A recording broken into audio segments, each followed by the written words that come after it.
Hey everybody, it's Derek. Just want to say I want to do a video blog based on battle, what I've learned over the years, and be truthfully honest, what I'm still learning. I joined a group on Facebook a couple of months ago, and I just realized how much I've barely scratched the surface on what all transpired during those 3 days in July, and of course throughout the entire Gettysburg campaign. So I just want to do this, try to share what I've learned and what I'm still learning with all of you. So hope you enjoy it. So here we are where it all started, is where Lieutenant Marcellus Jones took the first shot of the Battle of Gettysburg on July 1st of 1863. Now where we're at right here is Route 30, which was Chambersburg Pike back then. Out that way is Chambersburg and Cashtown, and of course you can't really see because of the overgrowth. But the way it was when Buford's cavalry came into Gettysburg on June 30th of 1863, they posted pickets starting at Black Horse Tavern, which is down that way towards Fairfield, and moved them all the way up where there was a picket line here, and go up around Mummersburg Road, which is up that way, and then it would swing around to Hanover Road, which is on the other side of Gettysburg. Now this brick house right here was here at the time. This is owned by the Whistler family. Mr. Whistler was a blacksmith by trade, and according to the story, there was a fence around this area right here. Now, Lieutenant Jones joined the Army in 1861, joined the 8th Illinois Cavalry, which at the time was an upstart regiment. He joined as a private, and he would work his way up to, at the time of the Gettysburg battle, he would become a first lieutenant, or second lieutenant, I'm sorry.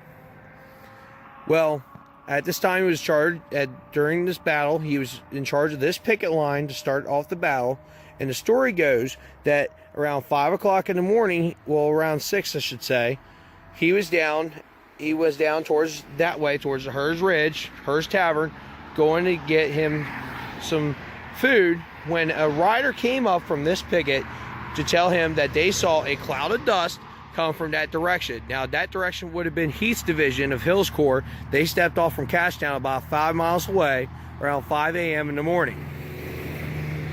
So as Lieutenant Jones came up, they observed a cloud coming from that direction, and around between 7 and 7:30 a.m. he borrowed a carbine from Sergeant Schaefer, rested it on a fence post, and took a shot. Now, that shot would kick off what we now know as the Battle of Gettysburg.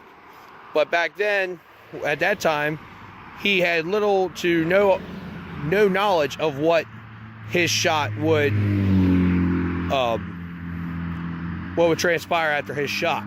Now, with his shot came a lot of other controversy on who would actually fire the first shot. Now, after the war, this monument was made in Naperville, Illinois in 1886, but it wasn't installed till July 1st of 1887. Now, this monument for years and years was not on the Gettysburg battlefield until early 2000s, when the Gettysburg National Park Service purchased this area along with the house. So now this is technically part of the Gettysburg battlefield, but the problem was soldiers from the 8th Illinois Cavalry declared that Jones had fired the first shot, but someone from the 9th New York by the name of Corporal Hodges claimed that he fired the first shot 2 hours before Jones did, and his whole regiment even went ahead as far as claiming that he fired the shot also. His story is his post was up by Mummersburg Road, which his regiment had not gone any farther south than that as far as picket lines go. He witnessed a line of Confederates coming around, and he noticed a line of Confederates coming down the road, ran across Willoughby Run, and up to said that he fired off a shot about a mile away around 5:20 a.m. Now, there's a big problem with that. Cashtown is 5 miles away. Heath's division did not step off till 5 a.m. There is no possible way that they could have gotten 5 miles around this area in 20 minutes. there's no possible way. He may have, now it's not saying that Corporal Hodge did not fire his rifle. He possibly did, but it was probably not a Confederates, unless it was some detachment of skirmishers or whatever. Now,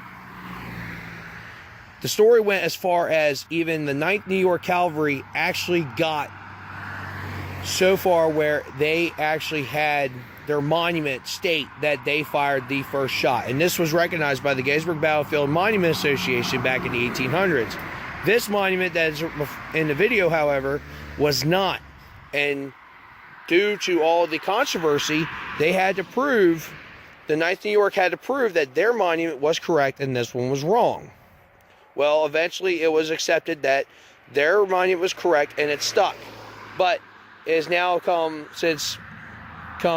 forward that this is actually the more accepted claim that Lieutenant Jones fired the first shot of the Battle of Gettysburg. It may now, over 150 years later, it may not seem important on who fired the first shot. It's more frivolous if you think about it. But to some of these old veterans, it did matter to them. Regardless of who fired the first shot, it started a chain of events that would affect thousands upon thousands of lives and change a town forever. But that is a story for another time.